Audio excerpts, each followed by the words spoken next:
Behind the image of a thriving power couple, there were hidden challenges. One fateful night exposed their vulnerabilities, shocking their community and revealing the heavy toll of unspoken struggles and concealed conflicts. Tasha Mitchell, born on March 15, 1976 in Birmingham, Alabama, became one of the city's most recognized entrepreneurial success stories. After her divorce from James Carter at the age of 19, Tasha found herself a single mother to three children: Marcus, age 4, Destin, age 3, and infant Sarah, living in a modest two-bedroom apartment on Birmingham's west side. With just $500 in savings and a family recipe book, Tasha started her business venture in 1995. She launched Sugar Haven Confections from her apartment kitchen, initially selling custom cakes to neighbors and local church members. Her signature red velvet cake, based on her grandmother's recipe, quickly gained popularity at community events. By 1998, she secured a $25,000 small business loan from a local bank and opened her first store in downtown Birmingham. The business steadily grew through the early 2000s, leading to the opening of a second location in Hoover and a third in Vestavia Hills by 2007. Each store remained profitable, generating annual revenues surpassing $750,000. By 2010, her success drew local media attention, and she was included in the Business Journal's 40 Under 40 list in 2009. Malcolm Mitchell entered Tasha's life in September 2012 at a church fundraiser, where he was coordinating musical performances. Born in Memphis, Tennessee, on July 8, 1974, Malcolm had spent over 15 years in Nashville's music industry. His production company, Mitchell Sound Productions, specialized in R&B and gospel music, collaborating with regional artists, including gospel singer Marie Watson and R&B group Soulful Five. The connection between Tasha and Malcolm blossomed quickly. Their first date took place at an upscale restaurant in Birmingham, where they discovered mutual interests in business growth and community development. Malcolm's two children from his previous marriage, James, age 12, and Crystal, integrated well with Tasha's children, forming a harmonious blended family. In 2015, the couple wed at a historic church in Birmingham. Their combined business expertise led to the further growth of Sugar Haven Confections, which expanded with two new locations in Montgomery and Tuscaloosa by 2018. Malcolm's music production business also benefited, as he became more involved with Birmingham's growing music scene while maintaining his operations in Nashville. Their business success garnered attention from various publications, and in 2019, a national magazine featured them, highlighting their effective partnership and family integration. Their social media presence, especially on platforms like Instagram and Facebook, displayed their achievements and family life, amassing over 50,000 followers across networks. In late 2019, the couple began exploring opportunities in larger markets, setting their sights on Austin, Texas, a city known for its vibrant food and music cultures. Their decision to move was finalized in early 2020, with plans to open Sugar Haven Confections' first location in Austin, while also growing Mitchell Sound Productions' presence in the city's renowned music scene.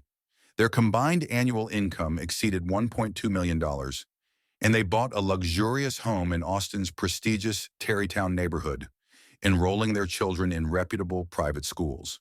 To the public, Tasha and Malcolm Mitchell epitomized entrepreneurial success and family unity. The business communities in both Birmingham and Austin hailed them as role models for aspiring entrepreneurs, especially for their ability to blend family life with business ambitions. The Mitchell family relocated to Austin in March 2020, purchasing a large home in an affluent area. Their move sparked significant attention on social media, where they shared updates about their transition. Their Instagram, followed by over 50,000 people, showcased their seemingly perfect life, including family dinners, weekend explorations of Austin's food scene, and progress updates on their business ventures. However, Tasha's efforts to establish Sugar Haven Confections in Austin's competitive market faced unexpected challenges. Local real estate prices were far higher than anticipated, forcing her to revise her expansion plans.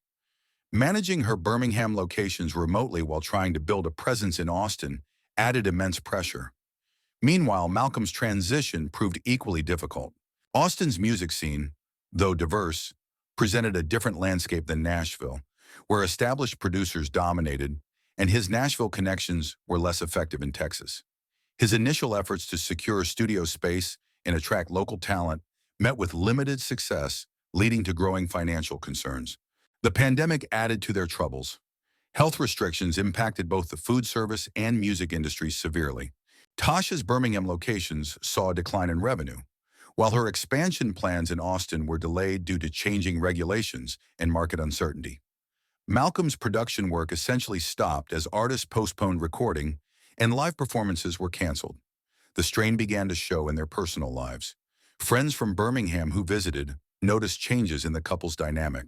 Their youngest daughter, Sarah, mentioned during a call with her aunt that her parents argued often about money and business decisions.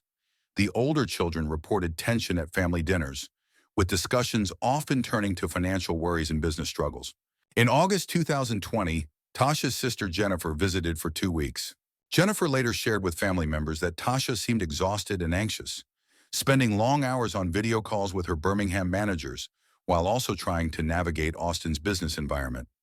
Jennifer witnessed several heated arguments between the couple over financial commitments and business strategies. The pressure peaked in September 2020 when Tasha's Birmingham locations faced staffing shortages, requiring her to travel frequently back to Alabama. At the same time, Malcolm's efforts to organize networking events for music professionals in Austin resulted in minimal interest, leading to further financial losses.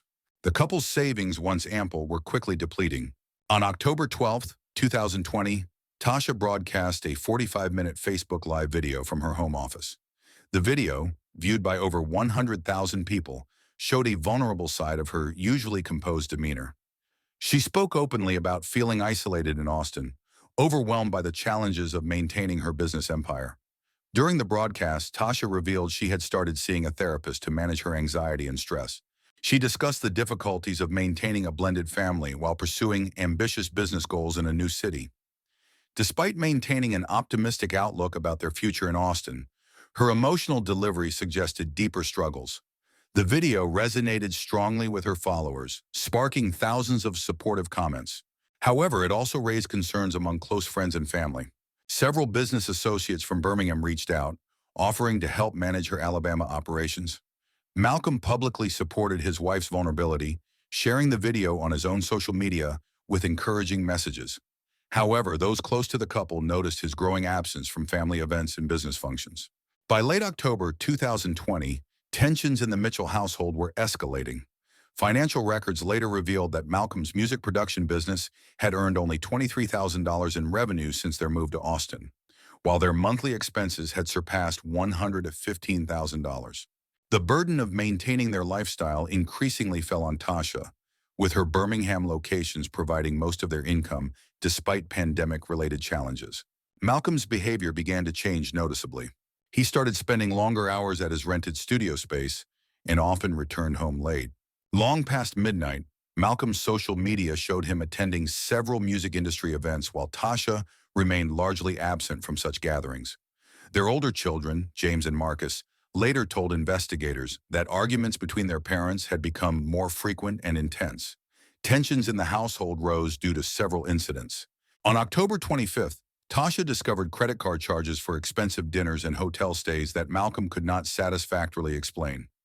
A week later, she received a call from a female vocalist claiming to have been collaborating with Malcolm on a project Tasha had no knowledge of. Although these suspicions were never confirmed, they fueled growing mistrust between the couple. By early November, the situation had worsened significantly. Tasha confided in her sister Jennifer, revealing that Malcolm had taken out a high-interest loan without informing her. Bank statements later revealed multiple cash withdrawals from their joint account, totaling over $45,000 within 2 months. When confronted, Malcolm defended his actions as necessary business investments, leading to heated arguments witnessed by their children. Malcolm's former wife, Patricia, later told investigators that she had received desperate phone calls from their children, James and Crystal, describing the increasingly tense home environment. The children mentioned frequent arguments about money, trust, and Malcolm's late-night activities, and they also reported Tasha's growing isolation and Malcolm's dismissive attitude toward her concerns. On November 5th, security cameras outside their home captured a heated argument in their driveway that lasted for nearly 30 minutes. Neighbors reported hearing loud voices, although the specific content of the discussion was unclear. Later that evening, Malcolm was seen leaving the house with a duffel bag and returning several hours later in the early morning of November 6th. The morning of November 6th appeared deceptively normal. Tasha maintained her usual social media presence, posting a video at 10:45 a.m., showing her baking cookies with Sarah, their youngest child. The video, later scrutinized by investigators, showed Tasha smiling and interacting with her daughter, although close friends noticed subtle signs of distress in her demeanor. Throughout the day, Tasha exchanged several texts with her sister Jennifer, expressing growing concern about Malcolm's behavior and their financial issues. In her final message sent at 3:27 p.m., Tasha wrote about feeling trapped and uncertain about her future. Meanwhile, Malcolm spent the afternoon at his studio, making several phone calls to business associates and notably to his attorney. That evening, Tasha conducted a final video call with her Birmingham store managers at 6:15 p.m., during which she appeared distracted and ended the meeting earlier than planned. Security footage showed Malcolm returning home at 7:45 p.m., carrying several folders and a small bag. The children were away that evening, with the younger ones at a school event and the teenagers at friends' homes, leaving Tasha and Malcolm alone in the house for what would become their final confrontation. At approximately 8:30 p.m., neighbors reported hearing raised voices coming from the Mitchell residence. Security footage from nearby homes showed Malcolm's car in the driveway, with lights moving between rooms in the house, indicating activity inside. At 9:17 p.m., several neighbors reported hearing what sounded like breaking glass, followed by loud thumping noises. These sounds were followed by 3 distinct gunshots at 9:22 p.m. and 2 more shots about 45 seconds later. Multiple residents immediately called emergency services, but the first official alert came from Crystal Mitchell, the couple's 16-year-old daughter. Crystal received a disturbing text from family friend Maria Rodriguez, who lived across the street, warning her about the gunshots and strange noises coming from her parents' house. Crystal immediately called 911, providing dispatchers with vital details about the house and her parents' recent conflicts. Officers from the Austin Police Department arrived at the scene at 9:31 p.m. Upon approaching the house, they received no response to their announcements. Following protocol for potential active shooter situations, they entered through the partially open front door. Inside, they found signs of a violent struggle, with overturned furniture and broken photographs scattered across the living room. Officers discovered Malcolm's body in the kitchen. Medical examiners later confirmed he had sustained 3 gunshot wounds, 2 to the chest and 1 to the head. The position and trajectory of the wounds indicated he had been shot from about 6 feet away. A broken wine bottle and overturned chairs suggested a physical altercation had occurred before the shooting. As they moved through the house, officers found Tasha's body in the master bedroom. She had died from a single gunshot wound to the head, with a 9mm handgun registered in her name nearby. Forensic analysis later confirmed that this weapon was used in both deaths. A handwritten note was discovered on the bedroom dresser, but its contents were not immediately made public. The investigation revealed that neither Tasha nor Malcolm had made any calls or sent any messages after 8:45 p.m. that evening. However, Tasha's internet history showed she had accessed their online banking accounts and her life insurance policy shortly before the incident. Malcolm's phone, found in his pocket, contained draft text messages to his attorney that were never sent. The house's security system had been deactivated at 8:27 p.m., likely when Malcolm entered. Security footage from a neighbor's camera showed no one else entering or leaving the property during the relevant period. Audio analysis of available recordings suggested that the argument escalated for approximately 45 minutes before the fatal shots were fired. The children's backpacks and school materials were neatly arranged for the following day, indicating that Tasha had kept up with household routines before the tragic events unfolded. A batch of fresh cookies mentioned in her final social media post was found on the cooling rack in the kitchen, a poignant detail noted by responding officers. The initial police report, filed at 11:45 p.m., classified the incident as a murder-suicide. Detective Sarah Martinez, the lead investigator, later stated that the evidence pointed to a tragic escalation of domestic tensions rather than a premeditated act. The presence of multiple empty wine bottles suggested that both parties may have been under the influence of alcohol during their final confrontation. News of the tragedy spread quickly on social media, with Crystal's best friend inadvertently breaking the story through an emotional Instagram post at midnight. By morning, local news vans had gathered outside the property, and social media was flooded with shocked reactions from followers who had witnessed the couple's seemingly perfect life unfold online. The Mitchell children, who had been scattered at various friends' homes that evening, were brought together at their Aunt Jennifer's residence by police officers trained to deliver tragic news to minors. The youngest, Sarah, their youngest daughter, had been attending a school sleepover, adding another layer of difficulty to the already complicated task of informing the children about their parents' deaths. The official investigation into the Mitchell tragedy, led by Detective Sarah Martinez and her team, began on November 7, 2020. A thorough examination of financial records revealed a troubling picture of the couple's declining situation.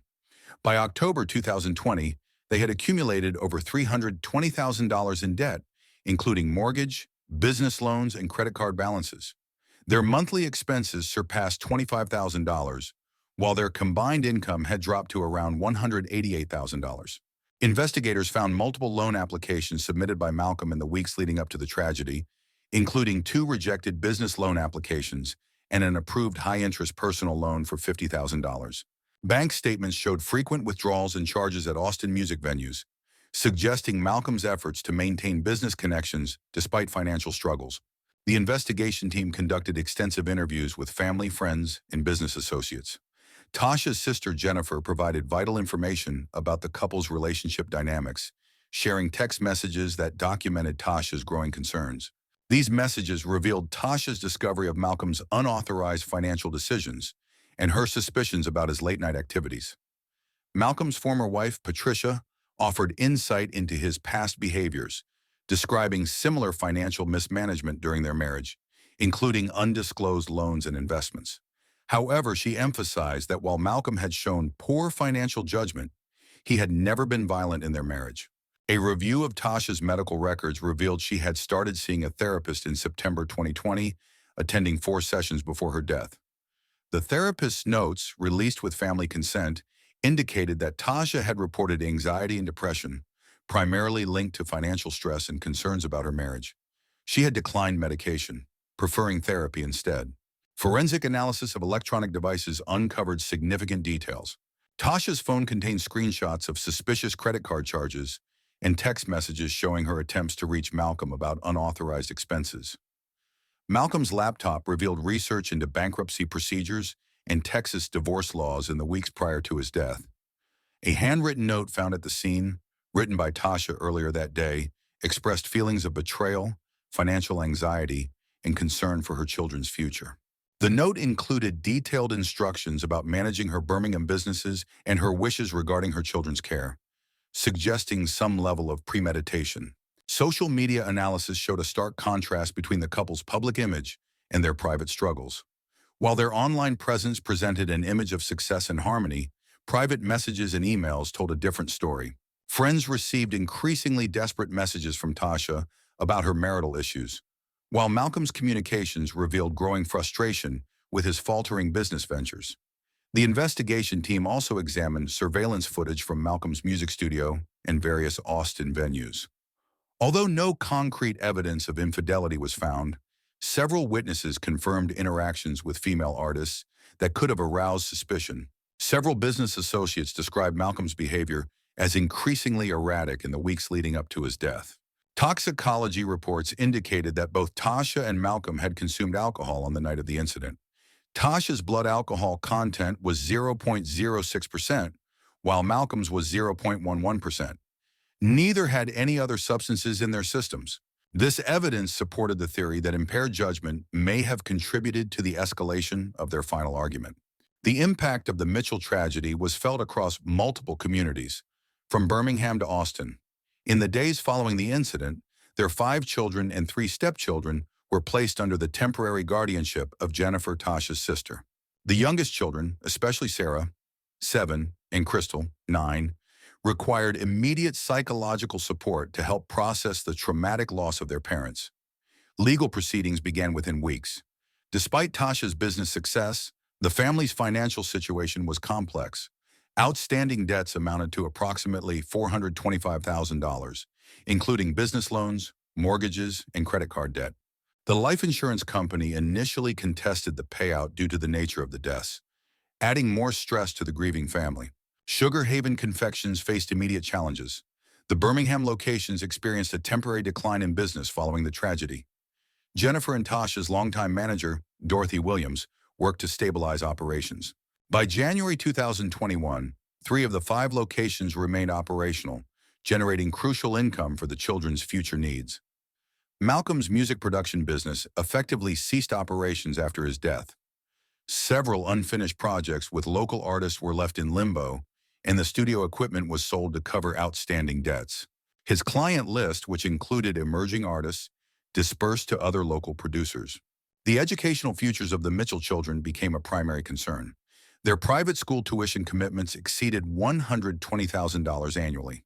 A trust fund, established through community fundraising efforts, ensured the children could maintain educational stability during this transition. Local education professionals provided additional support and counseling services. The community response was substantial. Memorial services held in both Birmingham and Austin drew hundreds of attendees. The Birmingham Chamber of Commerce established the Tasha Mitchell Entrepreneurship Grant, providing annual funding to minority women business owners. Austin's music community created the Malcolm Mitchell Music Production Scholarship for underprivileged youth interested in music production. The tragedy sparked broader discussions about mental health in entrepreneurial circles.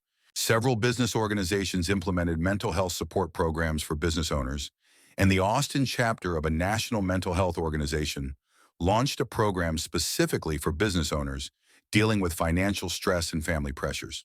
By mid-2021, the Mitchell children showed signs of resilience. The older children, particularly Marcus and James, took active roles in preserving their mother's business legacy. Crystal, inspired by both of her parents, began exploring music production while remaining involved in the family business. The younger children continued to receive support through grief counseling and family therapy. The legal resolution of the estate concluded in August 2021, and life insurance funds were eventually released, providing some financial security for the children. The Birmingham locations of Sugar Haven Confections remained operational under family management, generating sustainable income for the Children's Trust Fund. The Austin location plans were permanently abandoned.